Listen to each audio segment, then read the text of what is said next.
جب آپ صلی اللہ علیہ وسلم نے شرائط رکھی تھی حدیبیہ کی، تو آپ کو پتہ ہے کہ وہ شرائط بظاہر ایسی تھی کہ یوں لگتا تھا کہ مسلمان دب کے یہ شرطیں مان رہے ہیں، اور اس میں مسلمانوں کے لیے بڑی یعنی ایک سمجھنے ایسی تھی کہ ہم نیچے ہو کے ان کے سامنے جیسے ہم مغلوب ہو گئے، اس طرح سے ہم شرطیں مان رہے ہیں۔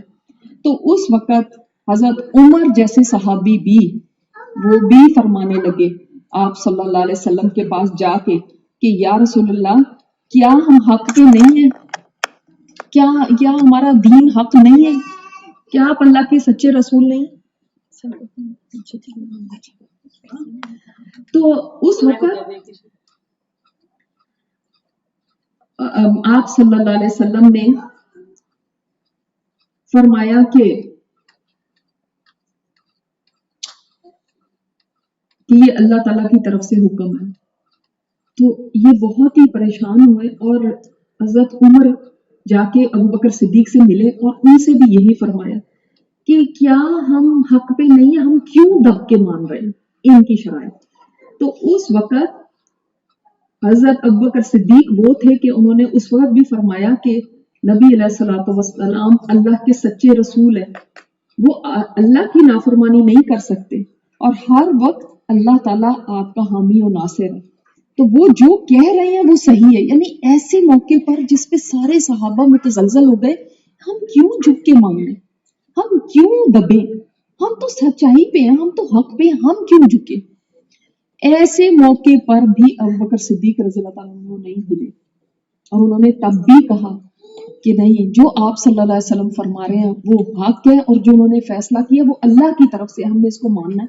حالانکہ بظاہر دیکھنے میں کوئی بھی ایسی چیز نہیں تھی جس میں کہ ہمیں پتہ چل رہا ہو کہ اس میں مسلمانوں کے لیے فتح ہے، اس میں مسلمانوں کو وہ اپر ہینڈ ہے۔ سب ایسے لگ رہا تھا کہ نیچے ہو کے مان رہے ہیں، ہم کیوں نیچے ہیں؟ آپ کو پتا ہے کہ اب حضرت عمر کے اندر تو بہت جلالی شخصیت تھی، تو بہت زیادہ ان کو اس چیز کا ہو رہا تھا کہ کیوں ہم یہ کریں۔ تو یعنی آپ کو میں وہ مواقع بتا رہی ہوں جن میں ابوبکر صدیق تنہا اکیلے ایسے کھڑے رہے کہ کوئی بھی انسان اس وقت جو اپنی عقل کو استعمال کر کے سوچے تو کہے گا کہ نہیں، یہ تو صحیح نہیں ہو رہا۔ آپ اپنے لیے سوچیں کہ کتنی دفعہ ایسا ہوتا ہے کہ ہمارے سامنے کوئی حدیث آتی ہے یا کوئی قرآن کا حکم آتا ہے تو ہم آگے سے کیا کہہ دیتے ہیں، یہ تو میری عقل کو نہیں لگ رہا، یہ تو میری سمجھ میں نہیں آ رہا۔ یہی موقع ہوتا ہے جس وقت آپ نے ایمان کا ثبوت دینا ہوتا ہے اور یہ کہنا ہوتا ہے کہ میری عقل میں آئے یا نہ آئے، یہ اللہ کا حکم ہے۔ تو کتنی دفعہ ایسی چیزیں ہوتی ہیں کہ سب اس کے اگینسٹ ہوتے ہیں اور آپ تنہا اگر کھڑے ہوں اور آپ متزلزل نہ ہوں اور آپ کو ایسا یقین ہو جیسے کہ پہاڑ ہوتے ہیں نا، کہ اپنی جگہ پہ جم کے کھڑے ہو جائیں کہ نہیں، یہی حق ہے کیونکہ یہ اللہ تعالیٰ نے فرما دیا۔ کئی چیزیں آج ہمیں سمجھ نہیں آ رہی، ہو سکتا ہے کہ ان فیوچر سمجھ میں آئے، جیسے 1400 سال پہلے صحابہ کو وہ نئی چیزیں سمجھ آئی تھی، آج ہمیں سمجھ آ رہی ہیں۔ ہو سکتا ہے آج کئی چیزیں سمجھ نہ آئے، کئی دجال کے فتنے ہیں، کئی یاجوج ماجوج کا ہم نے پڑھا، کئی چیزیں ہو سکتا ہے آپ کہیں کہ یہ کیسے ہو سکتا ہے، یہ پھر کچھ لوگ اس کی ایسی انٹرپریٹیشنز کرنے کی کوشش کرتے ہیں تاکہ ہماری سمجھ میں آ جائے۔ کیوں ہم ویسے کیوں نہیں مانتے جیسے ہے؟ کیونکہ اللہ تعالیٰ کے لیے کوئی چیز بھی مشکل نہیں، لیکن ہم تعویلیں کرنے کی کوشش کرتے ہیں تاکہ وہ ہماری سمجھ میں آ جائے، ہماری عقل میں پڑ جائے، تو وہ نہیں کرنا، بس سمعنا و اطعنا۔ یہ ابوبکر صدیق رضی اللہ عنہ کی بہت بڑی خوبی ہے۔ اور پھر آپ دیکھیں کہ ان کے اوپر بہت بڑا وہ وقت آیا تھا جس وقت حضرت عائشہ رضی اللہ عنہ کے اوپر تہمت لگ گئی تھی۔ آپ لوگوں کو پتا ہے کہ ان کے اوپر جب تہمت لگی تھی، اور کسی عورت کے لیے بھی اس سے زیادہ بڑی کوئی بات نہیں ہو سکتی کہ اس کے کیریکٹر کے اوپر کوئی ایسی بات کہہ دی جائے، اس کی عزت کے اوپر حرف لگا دیا جائے۔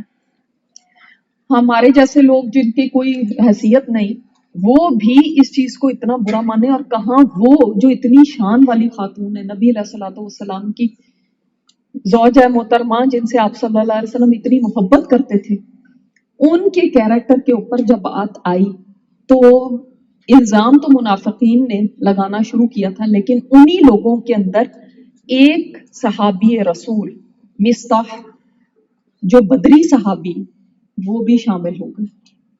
اور اس وقت میں جب انہوں نے اس بہتان میں وہ شامل ہوئے تو عائشہ رضی اللہ تعالیٰ عنہ فرماتی ہیں کہ مجھ پر جب بہتان تراشا گیا تو اللہ سبحانہ تعالیٰ نے مجھے اس الزام سے بری کی کرنے کی خاطر قرآن مجید میں آیات نازل کرتی ہیں. آپ کو پتا ہے سورہ نور میں ان کی برات کی آیات آ گئیں. جب میرے والد ابو بکر صدیق رضی اللہ تعالیٰ عنہ کو معلوم ہوا کہ اس بہتان تراشی میں مستح بن اساسہ بھی بڑھ چڑھ کے حصہ لیے ہوئے ہیں تو میرے ابا جان گھریلو اخراجات کے لیے جو ان کا مالی تعاون کیا کرتے تھے انہوں نے غضبناک ہو کر کہا بس آج کے بعد میں مستح کا مالی تعاون نہیں کروں گا. اتنا احسان فراموش نکلا میں یہ سوچ بھی نہیں سکتا تھا. آپ سوچیں کہ کون شامل ہے اس بہتان باندھنے میں؟ وہ جن کی ہیلپ خود ابو بکر صدیق رضی اللہ تعالیٰ عنہ کرتے ہیں. آپ خود سوچیں بعض دفعہ ہم اپنے رشتہ داروں کو کچھ مالی تعاون کرتے ہیں اور وہ آپ کے ساتھ اچھی طرح بات نہ کریں یا آپ کو پوچھے نہ، صرف اتنی سی بات ہو جائے آپ کو پوچھے نہ، یا کہیں لوگوں میں بات جا کے آپ کی باتیں بنائیں تو آپ کیا کہتے ہیں؟ بندہ کہتا ہے کہ آئندہ بس ٹھیک ہے، اب میں نہیں اس کے ساتھ کوئی نیکی کرنے والا. فوراً ہم ڈس ہارٹ ہو جاتے ہیں. اس وقت آپ دیکھیں کہ جب انہوں نے غصے میں یہ فرمایا تو کہتی ہیں کہ وہ کہنے لگے کہ اس نے میری بیٹی عائشہ کے بارے میں یہ بات کی ہے، میں ایک درہم بھی اس پہ خرچ نہیں کروں گا. تو اللہ تعالیٰ نے آیات نازل فرما دی تم میں وہ لوگ جو صاحب فضل اور صاحب مال ہیں وہ اس بات کی قسم نہ کھا بیٹھے کہ اپنے رشتہ دار مسکین اور مہاجر فی سبیل اللہ لوگوں کی مدد نہ کریں گے. تو اللہ تعالیٰ نے فرمایا وَلْيَعْفُوا وَلْيَصْفَحُوا، چاہیے کہ معاف کر دیں اور درگزر کر دیں. اَلَا تُحِبُّونَ أَن يَغْفِرَ اللَّهُ لَكُمْ، کیا تم یہ پسند نہیں کرتے کہ اللہ تعالیٰ تمہیں معاف کر دے؟ تو فوراً ابھی یہ آیات سنی اور فرمایا بلا کیوں نہیں، میں یہ پسند کرتا ہوں کہ اللہ تعالیٰ مجھے معاف کر دے. اور یہ سنتے ہی انہوں نے دوبارہ مستح کے گھریلو اخراجات دوبارہ سے شروع کرا دیے جیسے کہ پہلے دیا کرتے تھے. اس چیز کا اندازہ کیجئے کہ جب ہم پہ کوئی کسی قسم کی بھی بات کر دے، بہتان تو بہت بڑی بات ہے، لیکن کسی قسم کی بھی کوئی بات کر دے، ہماری کوئی برائی کر دے، کسی کے پاس کوئی ہمارے اوپر الزام لگا دے، ایسے ہی کوئی کہہ دے یہ بڑی جھوٹی ہے، یہ بڑی ریاکار ہے، بڑی مکار ہے، ایسا آپ کو کسی نے آ کے بتا دے کہ فلاں آپ کے بارے میں یہ کہتا ہے، اس کے بعد نیکی کرنا تو دور کی بات، اس کے ساتھ بات کرنا بھی پسند نہیں کریں گے. لیکن یہ کیسے صحابی ہیں جنہوں نے معاف کر دیا. امیجن کریں اپنے آپ کو اس جگہ پہ رکھ کے، جو بیٹیوں والے ہیں وہ خاص طور پہ امیجن کریں آپ کی بیٹی کے بارے میں کوئی کبھی خدا نہ خواستہ ذرا سی بھی بات کر دے، اس کے بعد آپ کا دل کیسا رہ جاتا ہے. یہ کتنی بڑی شان ہے ان کی کہ اس کے بعد بھی معاف کر کے ان کا خرچہ دوبارہ شروع کرا دیں. کیونکہ جو اللہ تعالیٰ کی آیات تھی نا، یہ لوگ اپنے اوپر ایسے لیتے تھے کہ بس منو ان جیسے اللہ کی طرف سے آ گیا، میں نے سمینا واتانا کرنا، آگے کوئی حرف نہیں، آگے کوئی یہ بات نہیں، لیکن یہ بھی تو ہے، لیکن وہ، لیکن فلاں، لیکن میں ابھی سوچوں گا، اگلی کوئی بات ہی نہیں. سبحان اللہ. دیکھیں شانیں ایسے ہی نہیں بلند ہوتی. ہمارے پاس، میں ہمیشہ کہتی ہوں، سوائے باتوں کے اور نعروں کے اور کچھ نہیں، صرف باتیں ہمیں آتی ہیں. ہم سب چاہتے ہیں کہ ہم عشرہ مبشرہ جیسے وہ تھے جنت الفردوس پانے والے، اس طرح ہم بھی جنت الفردوس میں داخل ہو جائیں جیسے وہ بغیر حساب کتاب کے، ان کے کوئی حساب کتاب نہیں، جیسے اللہ تعالیٰ نے ان کو بشارتیں دے دی اسی طرح ہمارے لیے بھی ہو جائے، ہمیں بھی بخشش مل جائے، ہمیں بھی ایسے. لیکن جب ہم آیات پڑھتے ہیں، جب ہم اپنے آپ کو یہاں پہ رکھتے ہیں تو پھر پتہ چلتا ہے کہ ہم کتنے پانی میں. پھر پتہ چلتا ہے کہ جب قرآن ہمارے سامنے آتا ہے تو ہم کیا کرتے ہیں، ہمارا طریقہ کار کیا ہوتا ہے. کیا اسی طرح ہم بھی آیات کو لیتے ہیں؟ کیا ہمارا بھی اسی طرح کا ری ایکشن ہوتا ہے؟ اور پھر اس کے بعد ہمیں پتہ چلتا ہے کہ فتح مکہ کے موقع پر، جب مکہ فتح ہوا ہے، اس وقت بھی یہ آپ صلی اللہ علیہ وسلم کے ساتھ ساتھ تھے. اور اس وقت یہ بڑا ہی خوبصورت واقعہ جو مجھے بہت پسند ہے وہ پیش آیا تھا کہ ان کی فیملی کے لاسٹ فرد ایک بندہ رہ گیا تھا جو ایمان نہیں لایا تھا ان کی فیملی میں، ان کے والد صاحب ابو قحافہ. تو ابو بکر صدیق رضی اللہ تعالیٰ عنہ ابو قحافہ کو لے کر آپ صلی اللہ علیہ وسلم کی خدمت میں پیش ہوئے. ابو قحافہ اتنے ضعیف ہو گئے تھے، یہ تو ابو بکر صدیق رضی اللہ تعالیٰ عنہ کے بھی بعد فوت ہوئے ہیں، آلموسٹ 100 کے قریب ان کی ایج ہو گئی، تو نابینا تو پہلے ہی تھے. تو ان کو پکڑ کے لا رہے ہیں، تو آپ صلی اللہ علیہ وسلم فرماتے ہیں کہ آپ نے ان کو بزرگوں کو کیوں زحمت دی، میں خود چل کے ان کے پاس آ جاتا. تو ابوبکر صدیق رضی اللہ تعالیٰ عنہ فرماتے ہیں کہ نہیں یا رسول اللہ، آپ اللہ کے نبی ہیں، ان کو آپ کے پاس آنا چاہیے. اور پھر آپ صلی اللہ علیہ وسلم نے ان کو اسلام کی دعوت دی کہ آپ اسلام لے آئیے. تو وہ اسلام لے آئے. جب اسلام لے آئے تو ابوبکر صدیق رضی اللہ تعالیٰ عنہ رونے لگے. تو صحابہ نے پوچھا کہ یہ تو بڑا خوشی کا مقام ہے، آپ اس وقت کیوں رو رہے ہیں؟ آپ کے والد اسلام لے کر آئے، تو یہ تو اس میں خوشی منانی چاہیے آپ کو.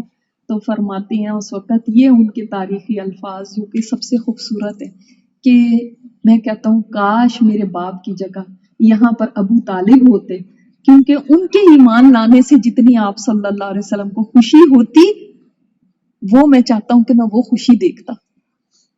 یعنی اپنے باپ کے اوپر آپ صلی اللہ علیہ وسلم کے چچا کو ترجیح دے دینا. اپنے باپ آگ سے محفوظ ہو گئے، آگ سے بچ گئے، لیکن ان کی تمنا کیا ہے کہ آپ صلی اللہ علیہ وسلم کو خوشی کس سے ہوتی؟ اس سے کہ ان کو پتا تھا نا کہ آپ صلی اللہ علیہ وسلم کتنا چاہتے تھے کہ ابو طالب ایمان لیں، کتنی زیادہ آپ صلی اللہ علیہ وسلم کی خواہش تھی کہ کاش وہ آخری وقت میں ہی کلمہ پڑھ لیں، لیکن انہوں نے نہیں پڑھا تھا اور آپ کو کتنا رنج ہوا تھا. تو ان کو یہ تھا کہ کاش یہاں پہ وہ ہوتے، وہ ایمان لے آتے، میرے محبوب اس وقت کتنا خوش ہوتے. یعنی اپنی خوشی کے اوپر ترجیح دینا ان کی خوشی کو، یہ کتنی بڑی بات ہے کہ آپ کہیں کہ میرا بچہ فرسٹ نہ آتا، یہ مجھے اتنی محبوب ہے کہ میری دوست کا بچہ فرسٹ آ جاتا، کوئی بھی نہیں کہے گا. میرا کوئی پیارا ہے، وہ بیمار ہے، وہ ٹھیک ہو گیا، مجھے خوشی ہوئی، لیکن اس سے زیادہ خوشی مجھے اس پہ ہوتی کہ اگر اس کا جو بیمار ہے وہ ٹھیک ہو جاتا. اور یاد رکھیں ہمارے لیے آپ صلی اللہ علیہ وسلم کی ذات ایسی ہے نا کہ ہم نے ان کو دیکھا نہیں ہے، تو ہم ایک رسپیکٹ اور اس میں ہمیشہ سے ہم نے اس طرح سے سنا. لیکن ان لوگوں کے لیے آپ صلی اللہ علیہ وسلم چونکہ وہ ان کو پہلے سے دیکھتے تھے، جانتے تھے، جس کو آپ جانتے ہوتے ہیں، جو آپ کے قریب ہوتا ہے، اس کو وہ مقام دینا بہت مشکل ہوتا ہے. اس لیے آپ دیکھیں کہ آپ کی جو دوست ہوگی نا، حسد اس سے ہوتا ہے، کسی اور سے نہیں ہوتا. کوئی اور پریزیڈنٹ بن جائے جس کو آپ جانتے نہیں ہیں تو آپ کو حسد نہیں ہوگا، لیکن آپ کی دوست کو اگر کچھ مل جائے گا نا، تو کہیں گے اس کو مل گیا اور مجھے نہیں ملا، میں تو اس کی جیسی ہی تھی، مجھے کیوں نہیں ملا. یہ بہت مشکل بات ہے کہ ابو بکر صدیق رضی اللہ تعالیٰ عنہ کے بیسٹ فرینڈ ہے آپ صلی اللہ علیہ وسلم، اور ان کو نبوت مل گئی اور ان کا مقام اور مرتبہ ماننا اور یہ کہنا کہ یہ پہلے تو میرے دوست تھے، میرے جیسے ہی تھے، اور اب یہ اتنی اوپر چلے گا اور اب ان کو رسپیکٹ دینا اور وہ احترام دینا، یہ زیادہ مشکل، بہت زیادہ مشکل ہے. کیونکہ وہیں رقابت آتی ہے، وہیں وہ جس کو ہم کہتے ہیں شریکہ آ جاتا ہے، یہ تو میرا دوست ہی ہے تو کیا ہوا. اور یہی مسئلہ تو کفار کو ہوا تھا کہ تو ہمارے سامنے کے بچے، یہ تو ہمارے سامنے پلے بڑے، یہ تو ہم میں سے ہیں، آتا تو کوئی اور آتا، کوئی جو بڑا ہوتا، کہیں باہر سے آتا تو پھر ان کے لیے ان کی بڑائی کو ماننا اسی وجہ سے مشکل تھا، اور یہی ان کی عظمت ہے. پھر دیکھیں یہ حنین میں بھی جب بہت بھگدڑ مچ گئی تو اس وقت کئی مسلمان ادھر ادھر بھاگ گئے، اس وقت بھی ابوبکر صدیق رضی اللہ تعالیٰ عنہ آپ صلی اللہ علیہ وسلم کے ساتھ رہے تھے. اسی طرح آپ کو پتا ہے کہ حنین کے بعد طائف کا محاصرہ ہوا تھا. تو جب طائف کا محاصرہ ہوا تو اس وقت محاصرہ مینز اس کو گھیر دیا گیا تھا، انسرکل کر لیا گیا تھا. تو وہاں پر جنگ ایس سچ تو نہیں ہوئی تھی، انہوں نے اپنے آپ کو بند کر لیا تھا قلعے کے اندر ہی. تو اس وقت وہ تیر برساتے تھے، تو ان کے بیٹے کو عبداللہ، ان کو ایک تیر لگا تھا جس سے یہ ان کے بیٹے زخمی ہو گئے تھے. اور پھر جب آپ صلی اللہ علیہ وسلم دنیا سے گئے تو آپ کی وفات کے تقریباً 40 دن بعد ان کی بھی وفات ہو گئی تھی، ابو بکر صدیق رضی اللہ عنہ کے جوان بیٹے کی. عبداللہ آپ کو بتایا تھا نا پہلے حضرت اسماء کے ساتھ جو تھے. تو جب یہ خلیفہ بنے تھے نا، تو ان کے پاس ایک وفد آیا طائف کا. اب تو ظاہرہ مسلمان ہو چکے تھے وہ لوگ. تو جب وہ آئے تو انہوں نے وہ تیر سنبھال کے رکھا ہوا تھا جو بیٹے کو لگا تھا. وہ تیر نکال کے لے آئے اور ان کے سامنے رکھا اور ان سے پوچھا اس تیر کو پہچانتے ہو یہ کس کا ہے؟ اس زمانے میں لوگ بازار سے تھوڑی تیر خرید کے لاتے تھے، خود بناتے تھے، خود اس کو تراشتے تھے، خود بناتے تھے. تو ان میں سے ایک آدمی نے کہا کہ یہ میرا ہے، مجھے ابھی تک یاد ہے، میں نے ہی اس کو تراشا تھا، میں نے ہی اس کی نوک بنائی تھی، میں نے ہی اس کو بنایا ہے. اس کو تھوڑی پتا کس کو لگا کیا ہوا. تو اب آپ سوچیں کہ کہنے لگے کہ یہ تیر وہ ہے جس سے میرا بیٹا عبداللہ شہید ہوا تھا. اب آپ اندازہ کیجئے، خود خلیفہ ہے اور یہ وفد ان کے سامنے بیٹھا ہے اور بیٹے کا قاتل بھی بیٹھا ہوا. اور پھر فرمایا یہ ہے وہ تیر جس نے میرے بیٹے کو موت کے گھاٹ اتارا، تو الحمدللہ کہ اللہ نے اس کو عزت دی تمہارے ذریعے اور تم کو ذلیل نہیں کیا اس کے ذریعے، تو یہ تم دونوں کے لیے اچھا ہے. کیا مطلب ہوا کہ اللہ تعالیٰ نے اس کو شہادت دے دی تمہاری وجہ سے اور تمہیں ذلیل نہیں کیا اس کی وجہ سے، کیونکہ تم مسلمان ہو گئے، تمہیں بھی عزت مل گئی. کتنی بڑے حوصلے کی بات ہے، اندازہ کیجیے. اب یہ وہ چیزیں ہیں نا جو ہرٹ کرنے والے. انسان کہتا ہے کہ میرے اوپر کوئی چیز آ جائے نا تو کوئی بات نہیں، لیکن میرے بچے کو کوئی تکلیف نہ دے. اور جوان بیٹے کو کتنا اونچا مقام ہے. چاہتے تو اس وقت خلیفہ تھے اور چاہتے تو ان کو کچھ سزا دیتے اور قاتل سامنے بیٹھا.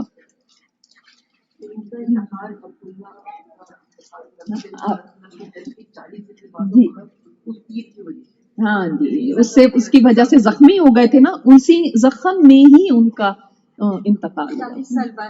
40 سال تو بہت زیادہ. 40 دن بھائی، 40 سال کیسے ہوتے؟ 40 سال تو ابوبکر صدیق رضی اللہ تعالیٰ عنہ بھی زندہ نہیں رہے. پھر اس کے بعد آپ دیکھیں جب وفد تبوک گیا، اور تبوک کا سفر جیش العسرہ جس کو کہتے ہیں، تنگی کا سفر تھا.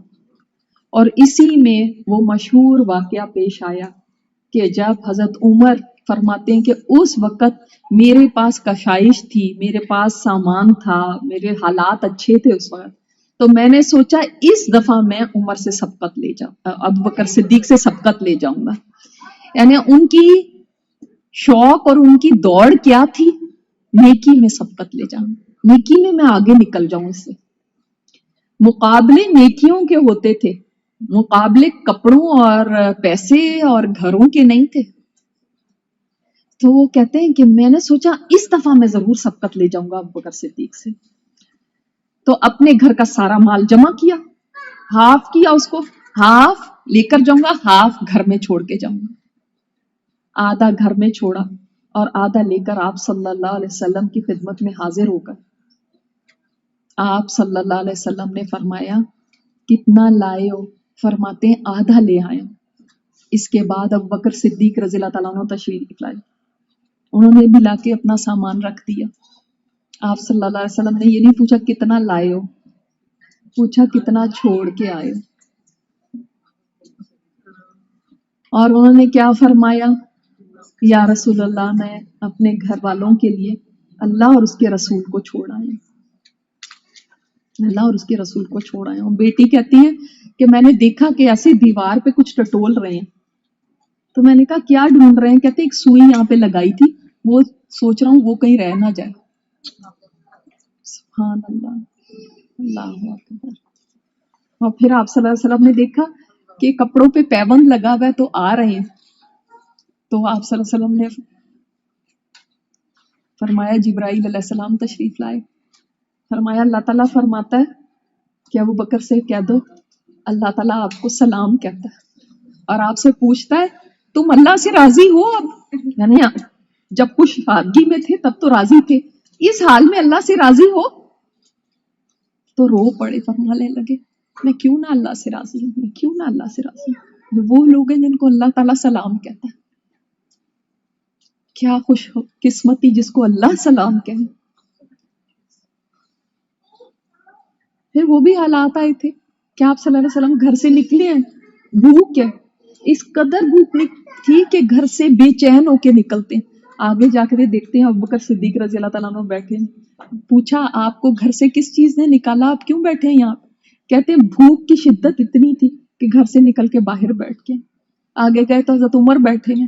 پوچھا آپ کیوں یہاں بیٹھے؟ فرمایا بھوک کی شدت اتنی تھی کہ گھر سے نکل کے یہاں بیٹھ گیا. پھر تینوں گئے اور ایک انصاری کے باغ میں جاتے ہیں اور وہ پھر مہمان نوازی کرتے ہیں, کھجورے لے کر آتے ہیں, جانور ذبح کر کے گوشت لاتے ہیں, پانی رکھتے ہیں, ٹھنڈا پانی دیتے ہیں. تو وہ مشہور واقعہ ہے جس کے اندر یہ ہے کہ پھر آپ صلی اللہ علیہ وسلم نے فرمایا تھا کہ ان نعمتوں کا سوال ہوگا. تو حضرت عمر نے وہ انگور جو کھا رہے تھے ایسے پھینک دیا, فرمایا ان کا بھی سوال ہوگا, ہم تو اتنے دن سے بھوکے ہیں آپ کھا رہے ہیں, ان کا بھی سوال ہوگا.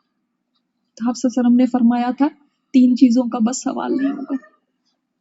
ایک جو تن پہ پہننے والا کپڑا, ایک وہ کھانا جس سے کہ پیٹ بھر جائے, اور ایک چھت جس کے نیچے رہیں. بس یہ 3 چیزیں جن کا نہیں سوال ہوگا, باقی ہر نعمت کا سوال ہوگا, صحت کا سوال ہوگا, ان اعضاء کا سوال ہوگا, اس مال کا سوال ہوگا, سب چیزوں کا سوال ہوگا. تو یہ نوبت آ گئی تھی. دیکھیں 2 موقع ان کی زندگی میں ایسے آئے تھے کہ جب کچھ بھی نہیں رہا تھا. ایک وہ والا موقع جو ہم پڑھ چکے ہیں, جس وقت ہجرت کرنے لگے تھے تو بچوں کے لیے کچھ بھی نہیں چھوڑ کے گئے. جب وہ قحافہ نے کہا تھا نا کہ کیا چھوڑ کے گئے ہیں, بچیوں کو ایسے ہی چھوڑ گئے, خود چلے گئے سارا کچھ لے کر. تو اس وقت جب بیٹی نے وہ کنکریاں رکھی تھی اور ابو قحافہ کا ہاتھ لگایا تھا کہ اتنا کچھ چھوڑ کے گئے, میں نے آپ کو بتایا تھا. اور ایک اب پھر تبوک میں سب کچھ اللہ کے راستے میں دے دیا. آپ خود سوچئے کہ ہم آدھا چھوڑ دیں, آدھا بھی بہت زیادہ ہے, 1/4 بھی. آپ کے پاس مثلاً 40 جوڑے ہیں, اس میں سے کبھی 10 نکال کے دیتے ہیں اللہ کے راستے میں کہ 10 دے دیتی ہوں. وہ دیتے ہیں تو کہتے ہیں ہاں یہ تو اب پرانا ہو گیا, یہ تو پہنے کبھی بالکل جو گھس جائے گا وہ دے دیتے ہیں. کبھی ایسا ہوتا ہے کہ آپ کے پاس مثلاً 40 لاکھ ہے, اس کے اندر سے آپ 4 لاکھ ہی نکال دیں, پورا تو چھوڑ دیں, ہاف تو چھوڑ دیں, اتنا سا بھی نہیں. کیا اس وقت ہی ضرورت تھی, آج نہیں ہے ضرورت؟ آج بھی کتنی ضرورت ہے, کتنی ضرورت ہے کہ جب کوئی یوٹیوب کھولے آپ کو اتنے ایڈ آتے ہیں, یمن میں یہ ہو رہا ہے, وہ فلڈ وکٹمز کے ساتھ یہ ہو رہا ہے, ان کو کھانے کو نہیں مل رہا, ان کو پینے کوئی بھوک سے مر رہا ہے. کیا آج سب اچھے ہیں جو ہم کہیں گے ہم تو کچھ بھی نہیں دینے کی ضرورت ہی نہیں کیونکہ سب اچھے حالات چل رہے ہیں؟ کیا آج نہیں ضرورت مسلمانوں کو؟ کیا آج نہیں آپ کے دین کو ضرورت؟ وقت دینے کی باری آتی تو پھر کیسے دیتے ہیں؟ چلو پیسوں کو چھوڑو, وقت دینے کی باری آتی تو تب کتنے لوگ ہیں جو کھڑے ہو کے کہیں کہ ہاں ہم اپنا وقت دیں گے. جب میں جاب سے بھی فارغ ہو جاؤں, گھروں کے کاموں سے بھی فارغ ہو جاؤں, انٹرٹینمنٹ سے بھی فارغ ہو جاؤں, ویکیشن سے, انجوائمنٹ سے, ٹی وی سے, سہیلیوں سے باتیں کرنے سے, اس سے, تب اگر کوئی ٹائم نکل آیا تب اللہ کے راستے میں دوں گی. ہم کتنا دیتے ہیں؟ چلو مال کو آپ چھوڑ ہی دو, آپ وقت میں سے نکال لو. کون سی چیز ہے جو اللہ کے راستے میں دیتے ہو؟ ایسے سارا وقت دینے کو کوئی نہیں کہہ رہا, تھوڑا بھی. اور جو تھوڑا سا دیتے بھی ہیں ان کو اتنا بڑا لگتا کہ ہم نے کتنا بڑا احسان کر دیا, ہم نے تو پتہ نہیں مار کر کتنا بڑا مار لیا. جب بھی پڑھتے ہیں ان چیزوں کو تو سوچتے ہیں اللہ ہم کہاں کھڑے ہیں, کہاں کھڑے ہیں, بہت دور ہیں, ابھی بہت پیچھے ہیں, ابھی بہت پیچھے, اور بہت آگے جانے کی ضرورت ہے. اور اسی لیے ہم یہ پڑھتے ہیں تاکہ ہمیں پتہ چلے کہ ہم نے کیا کرنا ہے, ہماری پرائرٹیز کیا ہے, ہماری زندگی کیسی گزر رہی ہے. دور دور تک بھی اس کے ساتھ کوئی مماثلت لگتی ہی نہیں, کہ کہیں ادنا درجے کی بھی کوئی مماثلت ہو. ربیعہ بن کعب اسلمی جو تھے, ایک صحابی رسول ہے, صفہ والوں میں سے. اب وہ آپ صلی اللہ علیہ وسلم کے وضو کا پانی لا کے رکھا کرتے تھے, آپ صلی اللہ علیہ وسلم کو کوئی ضرورت ہوتی تھی وہ آ کے رکھتے تھے, سفر میں ساتھ ساتھ رہتے تھے, کہیں آپ کو کوئی ضرورت پڑ جائے نا تو میں جلدی سے آگے حاضر ہوں. اچھا وہ ایک دن آپ صلی اللہ علیہ وسلم بڑے خوش تھے تو آپ نے ان سے فرمایا کہ اے ربیہ کچھ مانگتے ہو تو مانگو، کچھ کہو کہ یعنی میں تمہارے لیے کوئی دعا کروں۔ اب ربیہ وہ ہے جو ان میں سے ہیں جن کے پاس اتنے کپڑے بھی نہیں تھے کہ سطر پورا ڈھک جائے، کئی کئی دن صوفہ والے فاقوں سے رہتے تھے، اسٹوڈنٹس تھے نا، ان کے پاس کمانے کا وقت ہی نہیں ہوتا تھا۔ تو ربیہ نے یہ نہیں کہا کہ اللہ کے رسول اب اللہ سے مانگی کہ ہمارے لیے بڑی کشائش ہو جائے، ہمارے پاس کچھ پیسے آ جائیں، پھر آرام سے ہم دین کی خدمت کریں، پھر آرام سے ہم دین پڑھیں، پھر ہم اور ٹائم دے سکیں گے، پھر ہم تو کچھ ایسی کہیں سے پیسے ویسے آ جائیں۔ انہوں نے سوچا ہوگا شاید کہ دنیا تو گزر ہی جانی ہے، آپ سوچیں کیا مانگا ہوگا انہوں نے۔ آپ صلی اللہ علیہ وسلم اللہ سے دعا کیجئے کہ جنت میں آپ کا ساتھ مل جائے، جنت میں آپ کا ساتھ مل جائے۔ تو آپ صلی اللہ علیہ وسلم نے کیا آگے سے فرمایا کہ سجدوں کی کثرت کے ساتھ میری مدد کرو، کہ سجدے بہت کرو۔ تو یہ والے جو ربیہ ہے نا، ان کے ساتھ ابوبکر صدیق رضی اللہ تعالیٰ عنہ کو کچھ جھگڑا ہو گیا۔ تو ابوبکر صدیق رضی اللہ عنہ کہنے لگے کہ آپ نا ایسا کریں، میں نے آپ کو کچھ سخت باتیں کہہ دی ہیں، آپ بھی مجھے ان ریٹرن کہہ دیں، تاکہ قصاص یہیں پہ ادلا بدلہ ہو جائے، قیامت کے دن مجھے اس کا حساب نہ دینا پڑے۔ یعنی ان کی کتنے سوچو کتنا دماغ پہ یہ چیز ہوتی ہوگی کہ ہائے اس بات کا مجھے وہاں پہ نہ جواب دینا پڑے تھے۔ ہم بھی سوچتے ہیں کہ اللہ میں نے یہ بات کر دی ہے، اس کا مجھے وہاں پہ اللہ کے سامنے اگر پوچھ لیا تو جواب دینا پڑ جائے گا۔